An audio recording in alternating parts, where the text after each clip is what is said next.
Estoy muy tentado de leer este libro, muy tentado.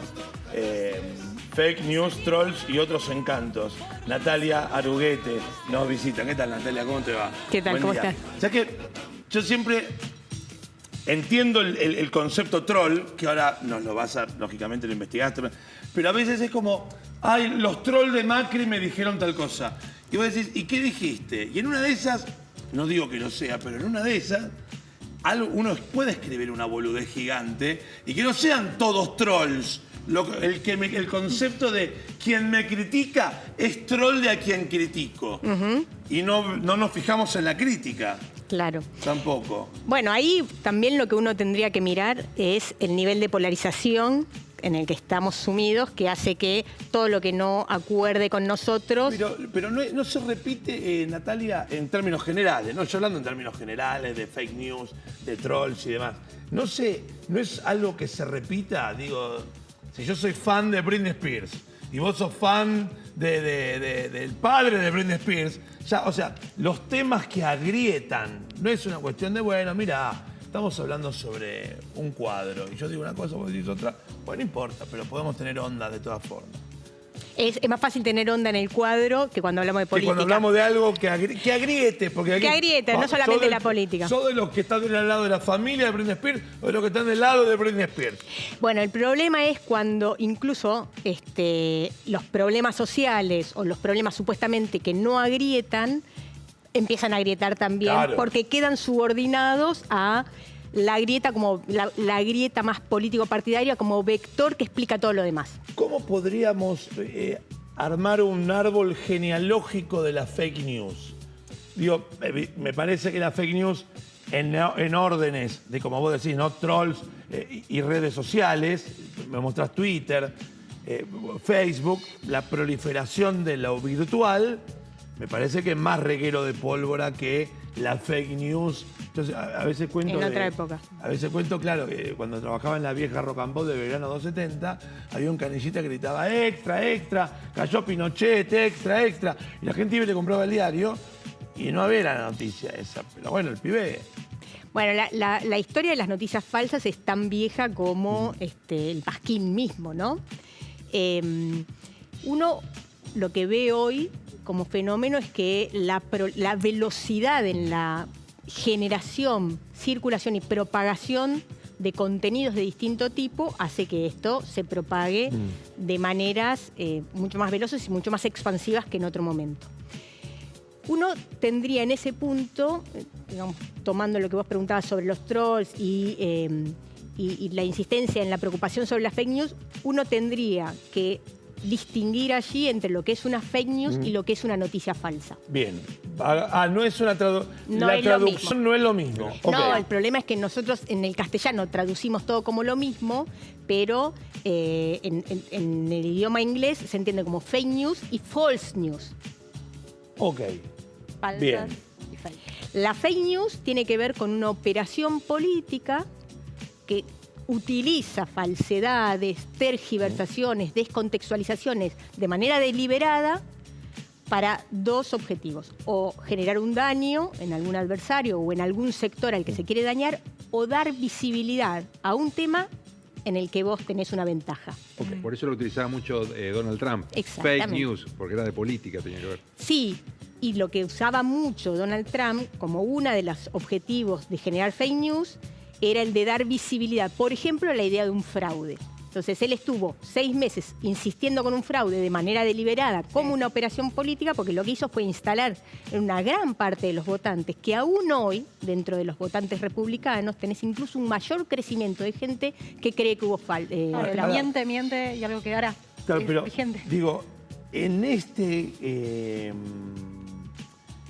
aquí en Argentina, o al habla hispana, ¿se está haciendo esa diferenciación o estamos suponiendo que el común de la gente, yo salgo con un micrófono a la calle ahora, ¿qué es para vos fake news y noticia falsa? ¿Es lo mismo?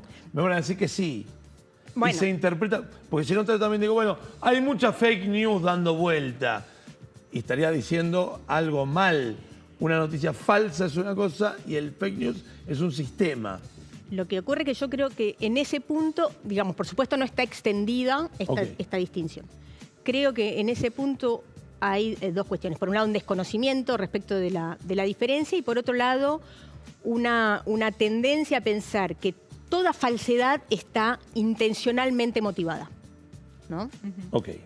Y esto tiene que ver con la polarización donde estamos posicionados de una forma donde todo es una agresión. Y la verdad es que muchas veces uno cae e incurre en falsedades producto de sesgos cognitivos que tenemos, o sea, donde tenemos una desviación a pensar las cosas desde un costado o desde otro, y eso no tiene que ver con la mala o buena intencionalidad de hacer el bien o hacer el mal. Somos sujetos culturales, nuestras culturas hacen que tengamos distintas perspectivas para mirar las cosas. No tiene que ver solamente con nuestro posicionamiento político partidario. Tiene que ver con nuestros sesgos constitutivos. Yo veo, no sé, mi hija mayor de 13 años en este momento tiene un sesgo de corte de equidad de género que yo no la tengo y que tengo que hacer un trabajo para poder entender y naturalizar eso. Ella lo tiene naturalizado. Claro. Entonces, eso ya es un sesgo. ¿Es bueno, es malo? No sé. Es el sesgo que tiene que ver con lo generacional, con lo cultural, con lo epocal. Recuerdo que hace un tiempo, cuando se enviaban, y creo que en época de elecciones aquí en Argentina, se reenviaban muchos mensajes vía WhatsApp. Una de las maneras que encontró el sistema fue poner reenviado muchas veces, como si eso marcara una falsedad, cuando no va de la mano, porque por ahí uno puede decir una verdad y ser reenviado muchas veces. ¿Cómo se puede combatir la noticia falsa? Eso es una advertencia, digamos. En general, todas las estrategias que hay de echar por tierra las operaciones de desinformación, de fake news con intencionalidad política, que tienen efectos muy nocivos. Hago una aclaración, una digresión. No solo las fake news que son intencionadas tienen un efecto nocivo, las falsedades que pueden ser involuntarias también pueden tener efectos muy nocivos y la pandemia fue un clarísimo ejemplo de eso. Pero esas son advertencias y todas las estrategias de chequeo, verificación de distinto tipo en el mundo son advertencias, ¿no? Son semáforos en rojo para decir stop. Esto puede ser o la constatación de que puede ser una falsedad o la constatación de que puede ser veraz, lo que se dice. El tema es cuánto nosotros queremos convalidar lo que estamos haciendo, lo que estamos habilitando a circular. Porque no depende solamente de quién genere una operación política a través de una fake news, sino también de cómo quienes recepcionamos eso lo acogemos, claro, lo aceptamos y tenemos además el placer y el entusiasmo de compartirlo. Ayer se conoció una noticia de una identidad digital en la plataforma OnlyFans de una chica, Claudia, que vendía sus contenidos eróticos de fotos, pero Claudia era inteligencia artificial. Para mí no es una fake news. O sea, con fake news me refiero a que no digo que la noticia tenga alguna falsedad. Tampoco pienso que el artista que vende ese contenido es falso. Lo que hace es, bueno, respondo a una necesidad de alguien que está buscando algo, ¿no? Pero digo, bueno, en definitiva, la fake news solamente tiene que ver con el corte político. ¿Puedo yo hacer una fake news por hacer, no sé, tengo un emporio de maquillaje y quiero ir contra L'Oreal? Entonces, no hago político, sino digo, bueno, yo no hago como L'Oreal, que, qué sé yo, no tienen papel higiénico en el baño. No sé, invento. ¿También puedo manejar una fake news con algo que no sea político? Las fake news remiten a las noticias, ¿no? A la información noticiosa. Okay. Todo depende del daño que uno pueda generar. Si Claudia sirve para hacer pedofilia, sería un gran problema, ¿no? El problema es cuáles son los inconvenientes que esto puede generar en términos de seguridad ciudadana. El ejemplo que vos ponés contra L'Oreal es un ejemplo típico de operación política u operación corporativa. Claro, política comercial. Claro, me refería a la es política una operación. No, pero digamos, como lo que pasa es que pública. como uno piensa, bueno, yo diría la política con función pública excede lo que es la político partidario, pero ¿por qué digo esto? Porque si nosotros tenemos la responsabilización de instituciones de salud en la pandemia para el cuidado de la gente, ir contra eso también es una actuación política, ¿no? Porque uno está generando un daño y está generando un perjuicio en la salud de la población. Pero bueno, supongo que lo de Claudia debe ser menos nocivo si yo creo una noticia donde estoy diciendo que las vacunas matan. Y con eso Bueno, la estoy pandemia fue brutal. A ver, fue brutal porque había gente dedicada, o sea, se subió la masa de lectores y de consumidores de lo virtual. Era porque igual si hubieses desinformado. Bueno, ese escenario vos lo tenías como muy proclive, o sea, subió incluso subió más gente consumiendo, incluso medios tradicionales, o sea, medios masivos.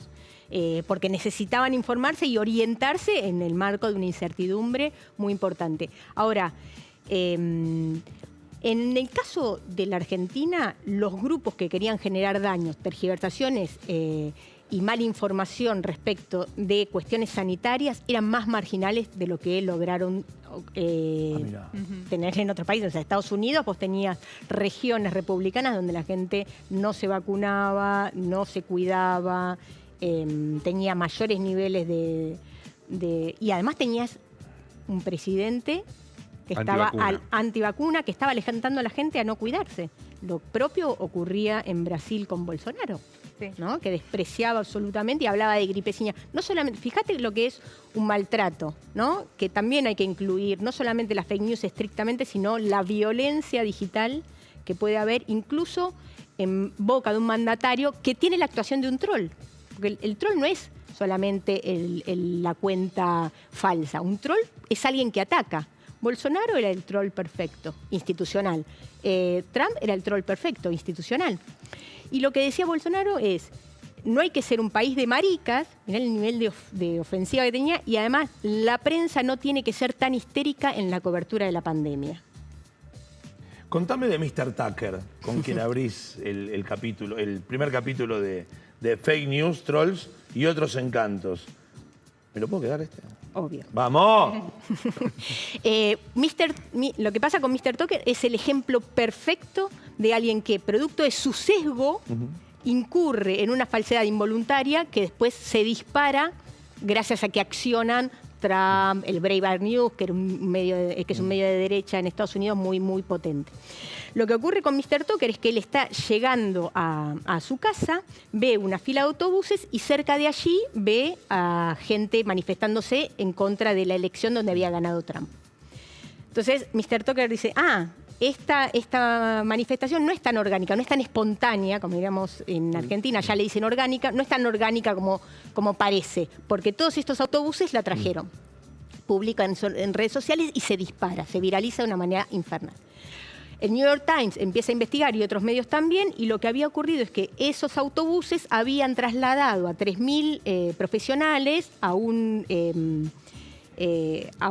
hotel cerca de ahí donde se estaba haciendo un seminario sobre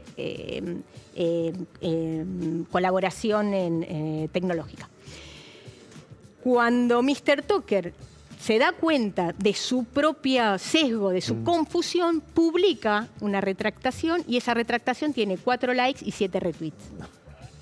¿Qué ocurre? Que la primera información generaba entusiasmo en los republicanos para dispararla, le convenía políticamente a Trump, le convenía al Breitbart News para difundirla, y lo otro ya no generaba motivación en nada. Entonces lo importante en ese punto no tiene que ver solamente con quién inicia una fake news, sino cuánto entusiasma a quien garantiza la propagación de esa fake news.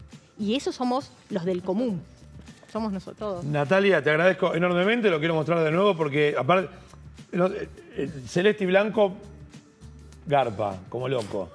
¿Sí?